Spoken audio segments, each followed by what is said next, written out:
I think there are a couple of different directions, right? One is sort of the Second Life direction, which is to make the experience of the communication more like personal face-to-face communication. So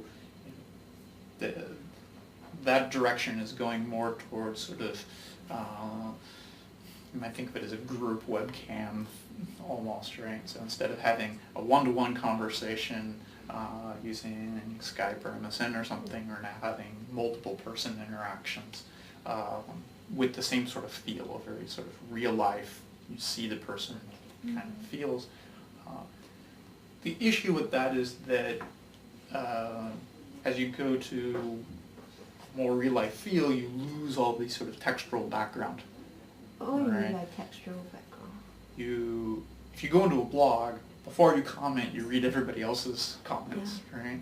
If you go onto Second Life and you see conversation, you don't get the history of all the conversation. You have to go back and do extra work to go find all of that, history, right? All the textual history. On the other side, where my blogs go, I think some of the things are just little tweaks of sort of more control over social networks and things, right? New ways of defining sort of who can read what and who has access to what things. Other than that, I think it's just going to get easier to distribute, and it's going to get easier to search for things that you want to find. There's probably, if any of the professors doing research on social networks ever get good at this stuff, there'll be better ways of sort of saying, defining what you want to read in terms of the social networks that you want to read from, sort of mining the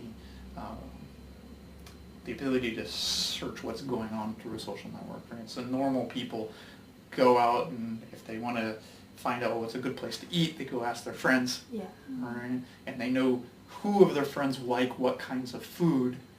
Right? It may become easier and easier to use blogs and wikis and stuff to find that kind of thing once you understand this particular group of friends likes Indian food. Right? So I can go into my Facebook and say, where's a good place to have Indian food in Singapore, and it knows where are the social groups in Singapore and which ones eat Indian food and